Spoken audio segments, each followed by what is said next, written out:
1898ರಲ್ಲಿ ವಾಣಿ ವಿಲಾಸ ಜಲಾಶಯ ನಿರ್ಮಾಣ ಕಾಮಗಾರಿ ಆರಂಭಿಸಿ 1907ರಲ್ಲಿ ಜಲಾಶಯ ನಿರ್ಮಾಣ ಕಾಮಗಾರಿ ಪೂರ್ಣಗೊಳಿಸಲಾಯಿತು. ಅದಾದ ಬಳಿಕ 1933ರಲ್ಲಿ ಜಲಾಶಯ ಭರ್ತಿಯಾಗಿತ್ತು.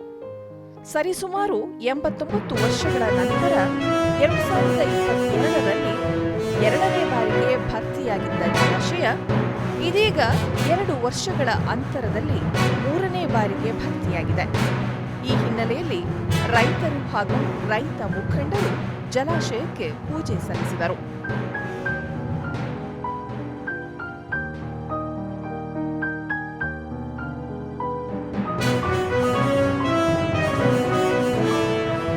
ಜಲಾಶಯ 135 ಅಡಿ ಎತ್ತರ ಹೊಂದಿದ್ದು 30 ಟಿಎಂಸಿ ನೀರು ಸಂಗ್ರಹಣಾ ಸಾಮರ್ಥ್ಯ ಹೊಂದಿದೆ. ಈ ಬಾರಿ ಉತ್ತಮ ಮಳೆ ಹಾಗೂ ಭದ್ರಾ ಜಲಾಶಯದಿಂದ ಹರಿಬಿಟ್ಟ ಹಿನ್ನೆಲೆಯಲ್ಲಿ ಜಲಾಶಯ ಭರ್ತಿಯಾಗಿದ್ದು, ಕೆರೆ ಕಟ್ಟೆಗಳಿಗೆ ನೀರು ತುಂಬಿಸುವ ಮೂಲಕ ಜನ ಜಾನುವಾರುಗಳಿಗೆ ನೀರು ಪೂರೈಕೆ ಮಾಡಬೇಕೆಂಬುದು ಈ ಭಾಗದ ಜನರ ಆಶಯ.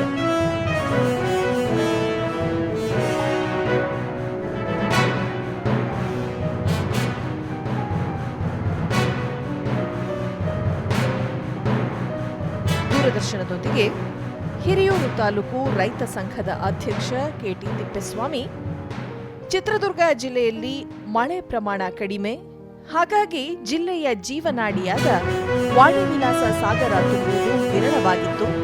ಈ ವರ್ಷ ಜಲಾಶಯ ತುಂಬಿರುವುದು ರೈತರಲ್ಲಿ ಸಂತಸಕ್ಕೆ ಕಾರಣವಾಗಿದೆ. ಕೆರೆ ಕಟ್ಟೆಗಳಿಗೆ ನೀರು ತುಂಬಿಸುವ ಮೂಲಕ ಅಂತರ್ಜಲ ವೃದ್ಧಿಗೂ ಆದ್ಯತೆ ನೀಡಬೇಕಾಗಿದೆ ಎಂದರು. ಈ ವಾಣಿ ವಿಲಾಸ ಸಾಗರ 118 ವರ್ಷಗಳಲ್ಲಿ 3 ಬಾರಿ ಮಾತ್ರ ಈ ಕೆರೆ ತುಂಬಿದೆ, ಕೊಡಿ ಬಿದ್ದಿದೆ. ಕೊಡಿ ಬಿದ್ದಿದ್ದರಿಂದ ನಮಗೆ ರೈತರಿಗೆ ಬಹಳ ಖುಷಿಯಾಗಿದೆ. ಇವತ್ತು ಅಂತರ್ಜಲ ಮಟ್ಟ ಬಹಳ ಅಭಿವೃದ್ಧಿ ಆಗ್ತೈತೆ. ರೈತ ಮುಖಂಡ ಕೆಸಿ ಹೊರಕೇರಪ್ಪ, 118 ವರ್ಷಗಳ ಇತಿಹಾಸದಲ್ಲಿ ಜಲಾಶಯ 3ನೇ ಬಾರಿಗೆ ಕೋಡಿ ಬಿದ್ದಿದೆ. ಜಲಾಶಯ ಭರ್ತಿಯಾಗಿರುವುದರಿಂದ ಈ ಭಾಗದ ಚಳ್ಳಕೆರೆ, ಚಿತ್ರದುರ್ಗ, ಹೊಳಲ್ಕೆರೆ ಸೇರಿದಂತೆ ಸುತ್ತಮುತ್ತಲ ಭಾಗಗಳಿಗೆ ಕುಡಿಯುವ ನೀರು ಮತ್ತು ನೀರಾವರಿಗೆ ಅನುಕೂಲವಾಗಲಿದೆ. ರೈತರಿಗೆ ಬೆಳೆ ಬೆಳೆಯಲು ನೀರು ಬಿಡಲು ವೇಳಾಪಟ್ಟಿಯನ್ನು ನಿಗದಿ ಮಾಡಬೇಕಾಗಿದೆ ಎಂದರು. ರೈತರು ಬೆಳೆ ಬೆಳೆಯೋದಕ್ಕೆ ನೀರು ಬಿಡಬೇಕು ಮತ್ತು ಕ್ಯಾಲೆಂಡರ್ ಹಾಕಬೇಕು. ಈಗಲೇ ಕ್ಯಾಲೆಂಡರ್ ಮುಂದಿನ ದಿನದಲ್ಲಿ ಹಾಕಿದ್ರೆ ರೈತರಿಗೆ ಜಮೀನೆಲ್ಲ ಅಚ್ಚುಕಟ್ಟು ಮಾಡ್ಕೊಬೇಕೆಲ್ಲ ತುಂಬಾ ಅನುಕೂಲ ಆಗುತ್ತೆ. ನೀರು ಇಲ್ದ್ರೆ ಜಾನುವಾರುಗಳು, ಜನಸಾಮಾನ್ಯರು ಉಳಿಯೋದು ಕಷ್ಟ ಐತೆ. ಏನು ಮುಂದಿನ ದಿನಗಳಲ್ಲಿ ರೈತರು ಬೆಳೆಗೆ ನೀರು ಬಿಡುವಂತ ಕೆಲಸ ಜಿಲ್ಲಾಡಳಿತ ಮಾಡಬೇಕಾಗುತ್ತೆ. ಚಿತ್ರದುರ್ಗ ಜಿಲ್ಲಾ ರೈತ ಸಂಘದ ಅಧ್ಯಕ್ಷ ದೊಡ್ಡಸಿದ್ದವನಹಳ್ಳಿ ಮಲ್ಲಿಕಾರ್ಜುನ್, ಜಿಲ್ಲೆಯ ಏಕೈಕ ಅಕ್ಷಯ ಪಾತ್ರೆಯಾಗಿರುವ ವಾಣಿ ವಿಲಾಸ ಸಾಗರ ಭರ್ತಿಯಾಗಿರುವುದರಿಂದ ಈ ಭಾಗದ ತೆಂಗು, ಅಡಿಕೆ, ಶೇಂಗಾ, ಭತ್ತ, ಬಾಳೆ ಸೇರಿದಂತೆ ವಿವಿಧ ಬೆಳೆಗಳನ್ನು ಬೆಳೆಯುವ ರೈತರಿಗೆ ಅನುಕೂಲವಾಗಲಿದೆ ಎಂದು ತಿಳಿಸಿದರು.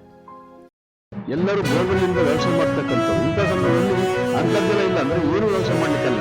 ಹಾಗಾಗಿ ಎಲ್ಲ ಕೆರೆ ಕಟ್ಟೆಗಳನ್ನು ತುಂಬಿಸಿದ್ರೆ ಮಾತ್ರ ನಾವು ಮುಂದಿನ ದಿನಗಳಲ್ಲಿ ಈ ಭಾಗದಲ್ಲಿ ವ್ಯವಸಾಯ ಮಾಡಲಿಕ್ಕೆ ಮತ್ತು ಕುಡಿಲಿಕ್ಕೆ ಮತ್ತು ನಾವು ಬದುಕಲಿಕ್ಕೆ ಅವಕಾಶ ಆಗುತ್ತೆ. ಭದ್ರಾ ಮೇಲ್ದಂಡ ಯೋಜನೆ ಕಚೇರಿಯ ಮುಖ್ಯ ಇಂಜಿನಿಯರ್ ಎಫ್ಎಚ್ ಲಮಾಣಿ, ಚಿತ್ರದುರ್ಗ ಜಿಲ್ಲೆಯ ವಾಣಿ ವಿಲಾಸ ಸಾಗರ ಭರ್ತಿಯಾಗಿರುವ ಹಿನ್ನೆಲೆಯಲ್ಲಿ ಶೀಘ್ರದಲ್ಲೇ ಮುಖ್ಯಮಂತ್ರಿ ಹಾಗೂ ಉಪಮುಖ್ಯಮಂತ್ರಿಗಳನ್ನು ಕರೆಸಿ ಗಂಗಾ ಪೂಜೆ ಹಾಗೂ ಬಾಗಿನ ಅರ್ಪಿಸುವ ಕಾರ್ಯಕ್ರಮ ಹಮ್ಮಿಕೊಳ್ಳಲಾಗುವುದು. 89 ವರ್ಷಗಳ ನಂತರ ಜಲಾಶಯ ಭರ್ತಿಯಾಗಿರುವುದು ಸಂತಸದ ವಿಷಯ ಎಂದರು. ವಾಣಿ ವಿಲಾಸ ಸಾಗರಿಗೆ ಸುಮಾರು 22.5 TMCನ ನಾವು ವಾಣಿ ವಿಲಾಸ ಸಾಗರಿಗೆ ಭದ್ರಾ ಡ್ಯಾಮಿಂದ ನೀರು ಹರಿಸಿದ್ದ ಅದರ ಪರಿಣಾಮವಾಗಿ ಈ ಭದ್ರಾ ಡ್ಯಾಮ್ ಎಷ್ಟು ವರ್ಷಗಳ ನಂತರ ತುಂಬಿದೆ.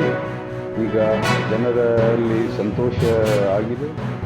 ವಾಣಿ ವಿಲಾಸ ಜಲಾಶಯ 118 ವರ್ಷಗಳ ಇತಿಹಾಸದಲ್ಲಿ 3ನೇ ಬಾರಿಗೆ ಕೋಡಿ ಬಿದ್ದಿರುವುದು ಈ ಭಾಗದ ರೈತರು ಮತ್ತು ಜನಸಾಮಾನ್ಯರಲ್ಲಿ ಹರ್ಷದ ಹೊನಲು ಮೂಡುವಂತಾಗಿದೆ.